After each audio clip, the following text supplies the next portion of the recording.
Dr. Gitu Yuat. It's Friday, April 14th. This is Africa 54.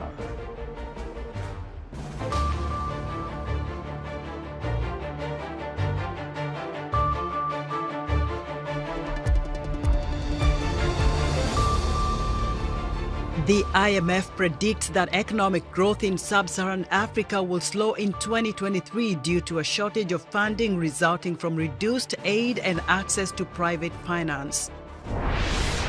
U.S. authorities arrest a 21-year-old American working on a U.S. military base in connection with the leak of classified intelligence documents, including secrets about the war in Ukraine. And in our entertainment report, Music Time in Africa host Heather Maxwell joins singer, songwriter and music producer Mongezi Ntaka in a live performance of his song, Higher Than the Mountains. All this and much more coming up on today's Africa 54.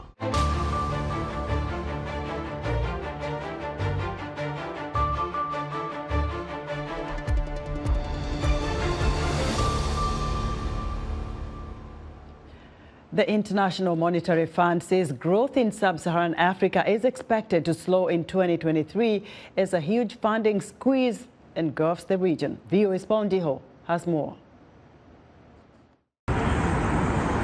The International Monetary Fund, or IMF, predicts that economic growth in sub-Saharan Africa is likely to slow to 3.6% in 2023 due to a shortage of funding resulting from reduced aid and access to private finance. I wish I was bearing better news, but unfortunately we're expecting growth to decelerate from 3.9% to 3.6% in 2023. If this funding issue is not addressed, a reduction of physical resources in crucial development sectors like healthcare, education and infrastructure may hinder the region's potential for growth. There are a number of reforms that need to be pursued. I think first and foremost, of course, is policies to strengthen the resilience of economies. So in many countries, for example, there's a big challenge on mobilizing more domestic revenues. That needs to be addressed wherever that's the main challenge.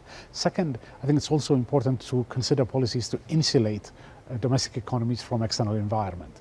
Sub-Saharan African countries could be more efficient in revenue collection than other emerging or developed countries, with a median tax ratio of 13% of GDP in 2022. The IMF has approved approximately $50 billion in financing to the region since the beginning of the COVID pandemic. It will continue to work with countries to create policies that cater to their specific requirements. Mondzi Thabe, VOA News, Washington. For more on what's at stake for Africa, I'm joined live via Skype from Harrisonburg, Virginia by Sombo Muzata, a professor of public budgeting at James Madison University. Hello, Professor Muzata. Hello, Esther. I'm glad to be here. So with just 2 days left before the IMF World Bank meetings end here in Washington, what are African representatives taking back to the continent? Yeah, I think that the biggest lesson out of these meetings this week should be the fact that, at last we have a model that Africa and the rest of the world can look to in terms of managing public debt and basically how to get off debt traps. Jamaica, we learned earlier in the week from the Minister of Finance from Jamaica that they were able to reverse the situation that they had been in over 50 years. What did they do? They looked at laws. They came up with laws that were going to help them to ensure fiscal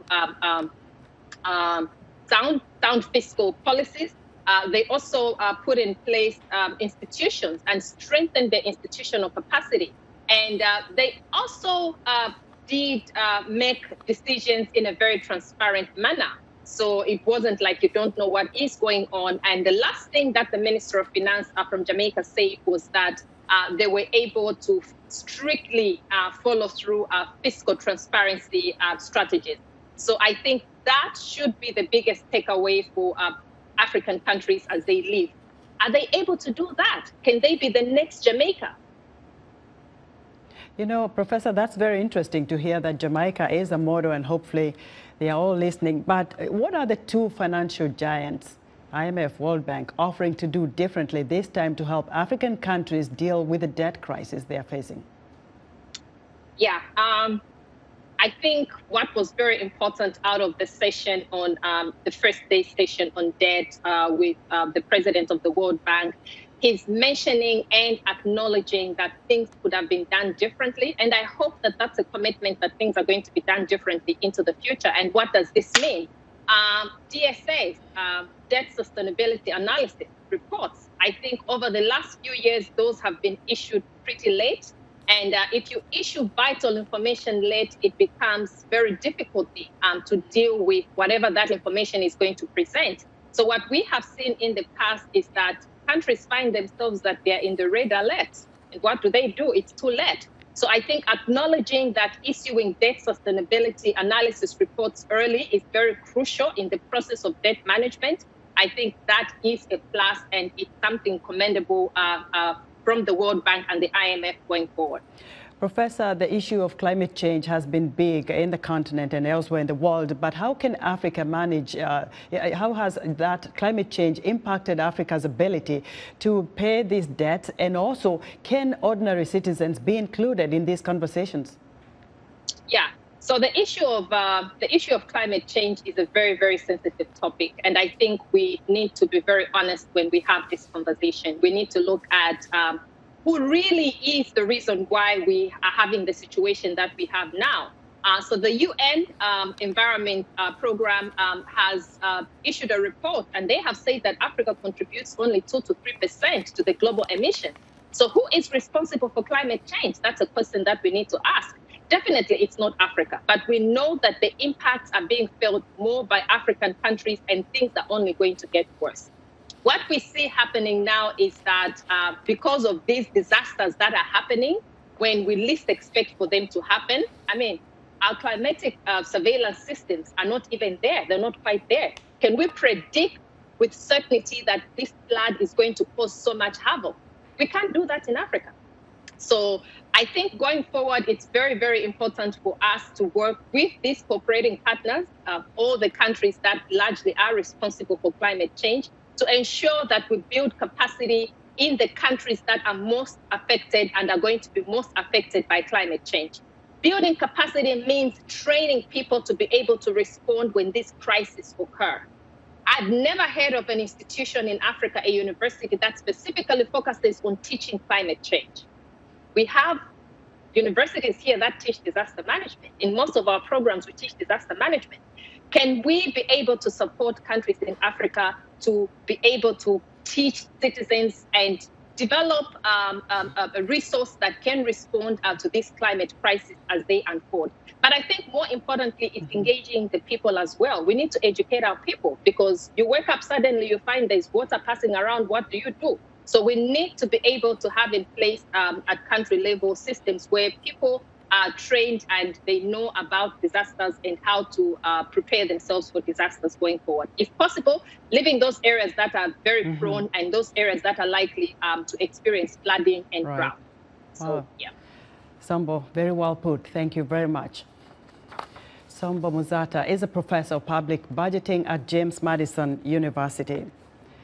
The Fintech Africa Summit ended this week here in Washington, and African tech entrepreneurs looking to grow their ideas and businesses on the continent are running into difficulty due to local regulations and lack of community trust for digital and non-tangible financial technology. VOA's Anthony Labruto has more. So we have a beautiful event. The future is limitless for technology entrepreneurs. For many, growing their businesses and securing funding are the top priority.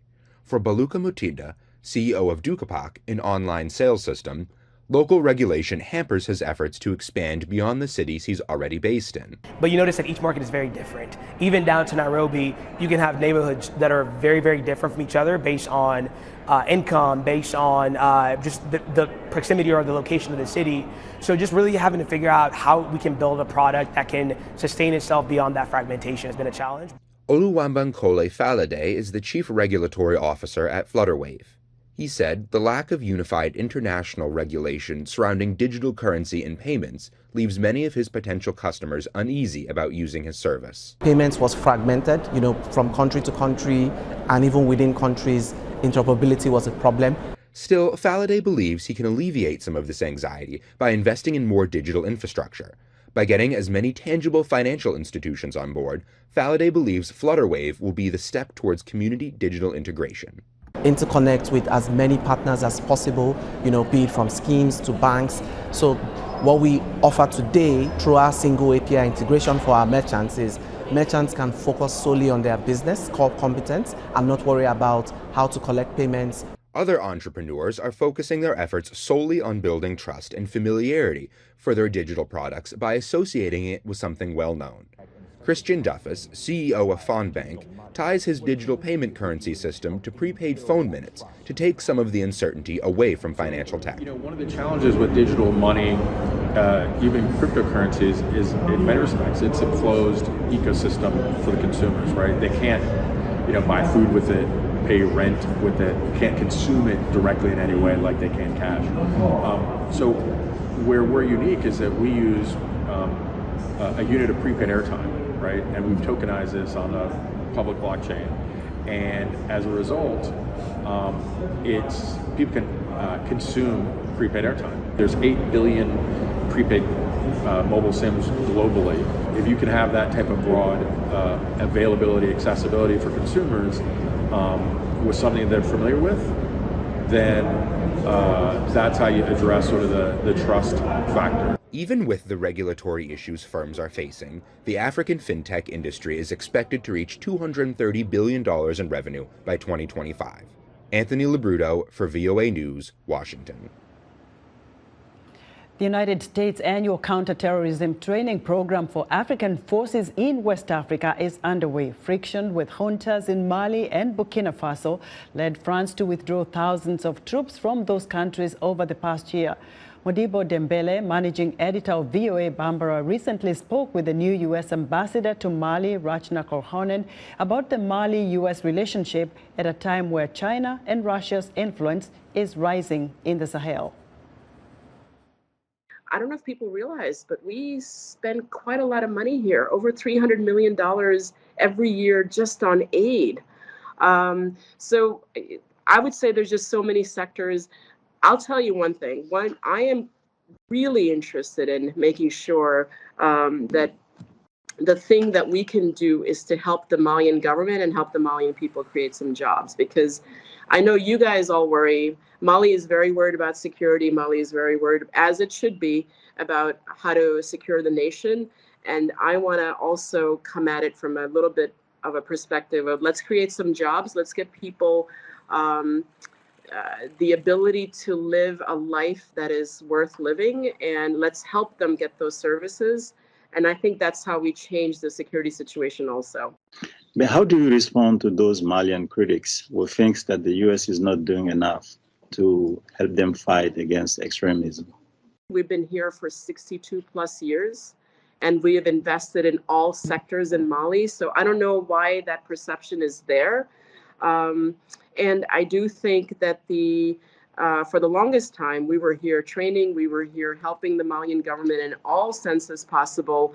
And once there is a transition, I believe we have a chance to come back and do some security cooperation as well. But it cannot be at the levels that I think that you've had other partners here. It's going to be, U.S. is a different type of a partner, but believe me, everything that we do is for the Malian people, and I think we want to make sure that there are various parts of what we bring to the table. They may not directly be security related, but they help and advance security.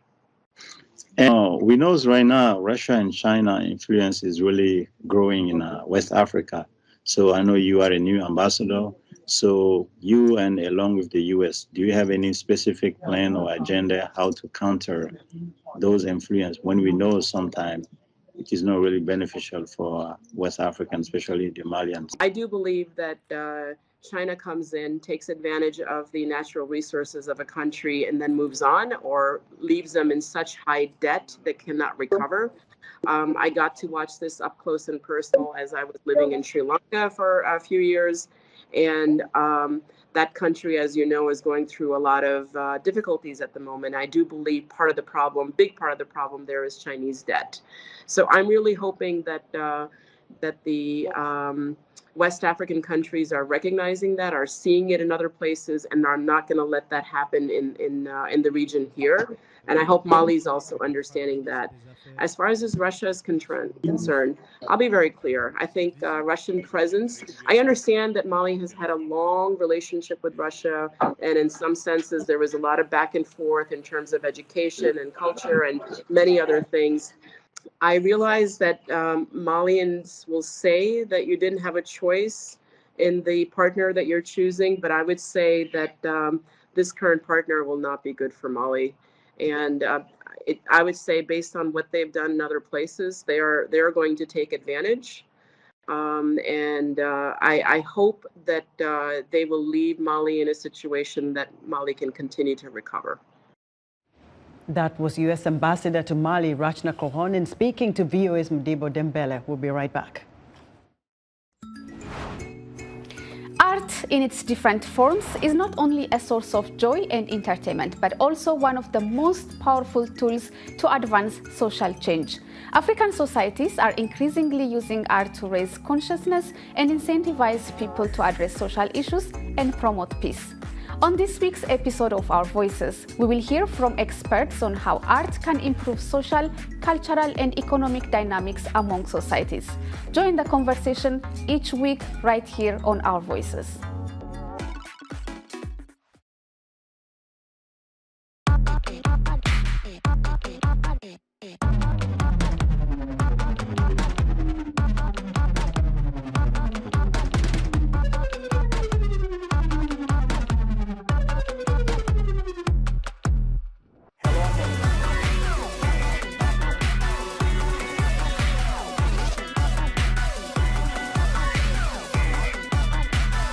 From around the world.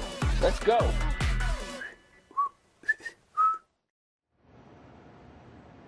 In other news, a Moroccan court is sharply increasing the jail sentences handed down against 3 men convicted of indecent assault for the repeated rape of an 11-year-old girl.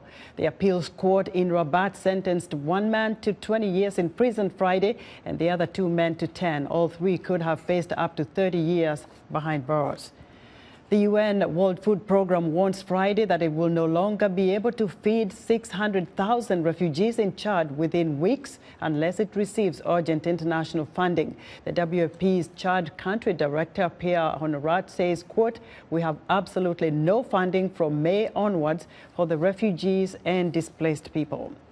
And 3 opposition parties in Congo-Brazzaville are joining forces ahead of the next elections to form the Alliance for Democratic Change in 2026, for which veteran hardline leader Denis Sassou Nguesso, 80, is a potential candidate. This unites the 3 parties that have grassroots support but no legislative seats. A 21-year-old Air National Guard member suspected of a massive leak of classified U.S. government and military documents was arraigned on Friday in federal court in Boston. Jack Teixeira was taken into custody without incident on Thursday. VOA's Laura Bowman has more. U.S. authorities arrested 21-year-old Jack Teixeira at a home in Dayton, Massachusetts, in connection with the leaking of a trove of classified intelligence and military documents. U.S. Attorney General Merrick Garland announced that agents with the Federal Bureau of Investigation arrested the suspect on Thursday. Today, the Justice Department arrested Jack Douglas Teixeira in connection with an investigation into alleged unauthorized removal, retention, and transmission of classified national defense information. Teixeira is an employee of the United States Air Force National Guard. The Washington Post newspaper and other outlets reported late Wednesday that the man behind the leak shared the documents on the social media site Discord. News of the leaked documents came to light last week. They include maps of Ukrainian military positions and detailed assessments by Washington of Ukraine and of U.S. allies' support for Ukraine. At the Pentagon Thursday, officials addressed their security measures. I would say, though, that it is important to understand that we do have stringent guidelines in place for safeguarding classified and sensitive information.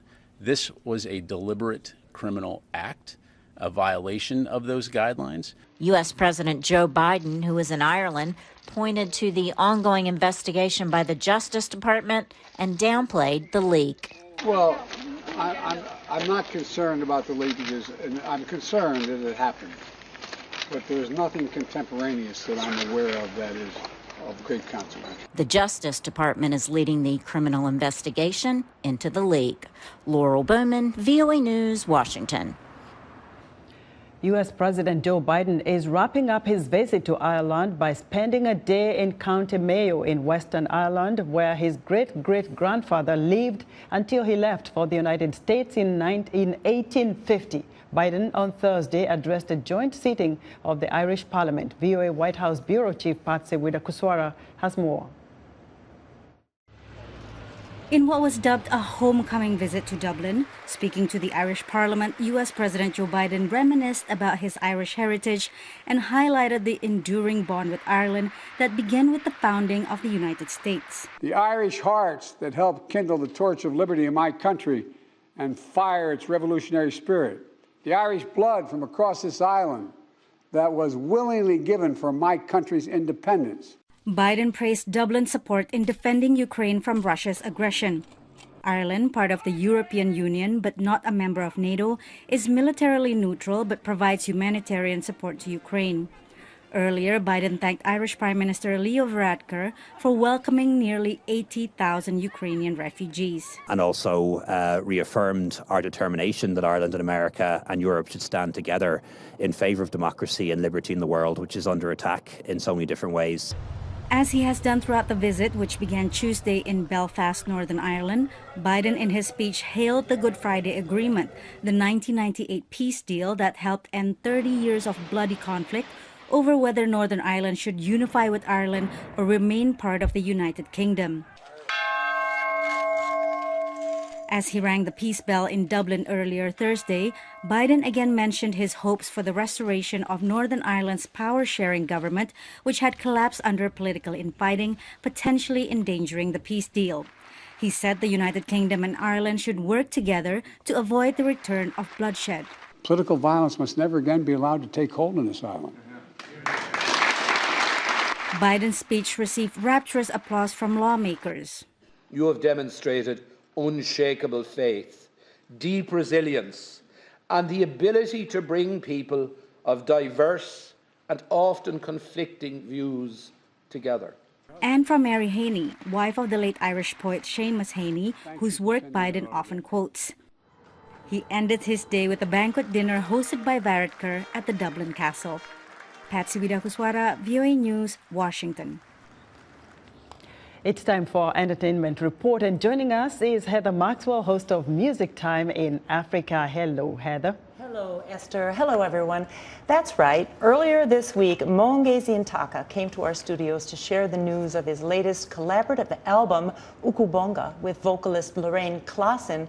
Now, both Mongezi and Lorraine are the emissaries of South African township music in North America and perhaps worldwide. We spoke a lot about the album, which is a collection of popular township songs between 1950 and 1980. And you can watch all of that interview on my YouTube channel, Music Time in Africa, or listen to it this Sunday on my radio show at voaafrica.com. Now, Mongezi also performed in our studio. Let's watch. Mongezi, it's so great to have you on the set. Thank you. Thank you for having me today. So you have a new album out. What is the title? So the new album is called Ukubonga, which in Zulu translating to gratitude. So this piece, Higher Than Mountain, actually it didn't make the album, but it was recorded about the same time.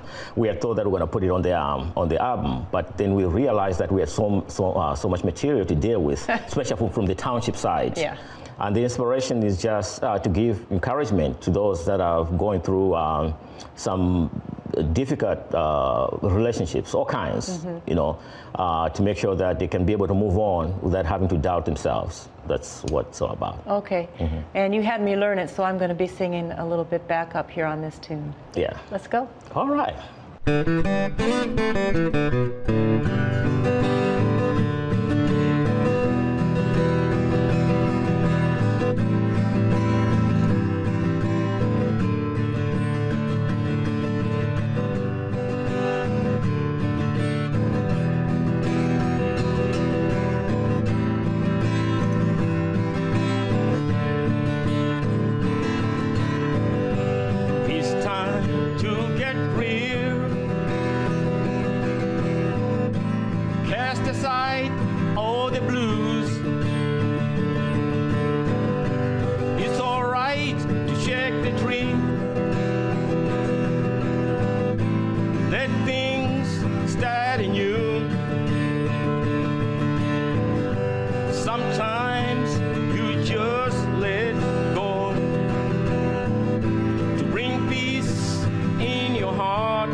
What a pleasure to have you performing live on set here at VOA and including me in the song. Thank you so much, Mongezi. You're welcome. It's a pleasure. It's my pleasure.